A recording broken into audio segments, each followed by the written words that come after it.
आणि तसंही आता मला 25 लाख रुपये इन्सेंटिव्ह मिळणार आहे. एवढा इन्सेंटिव्ह कशाबद्दल?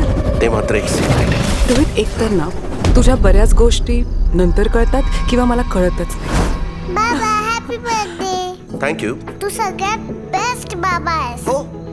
इशू, तुम्ही एक लहान मुलगी पाहिली का? नाही. माझी मुलगी सापडत नाही. ईशा, तुमच्याच हॉटेलमध्ये काहीतरी गडबड असणार आहे. नमस्कार मॅडम, काय झालं? माझी मुलगी सापडत नाहीये सकाळपासून, आणि हे सगळे म्हणतात काल मी इथे एकटीच आले होते.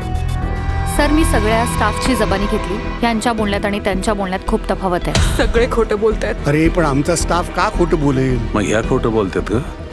2 दिवस झाले इथले CCTV कॅमेरे बंद आहेत सर. एक्झॅक्टली किती वाजता आले ह्या? रात्री 9 वाजता त्या एकट्याच होत्या. आणि माझी मुलगी ईशा होती ना सोबत. मी नाही बघितलं. सर, हा तन्वी पण मॅडम, खोटं बोलतोय मॅडम, माणूस. प्लीज, सर, हा प्लीज पण शांत खोटं व्हा. बोलतोय. तुमच्या मिस्टरांची डेड बॉडी सापडली. तन्वी प्रधानांचा 10 वर्षापूर्वी एक अपघात झाला होता. तेव्हापासून त्यांना विचित्र भास होतात. रोहित खोटं बोलत होता का तन्वी मॅडम खोटं बोलून आपल्याला फासवता येतं?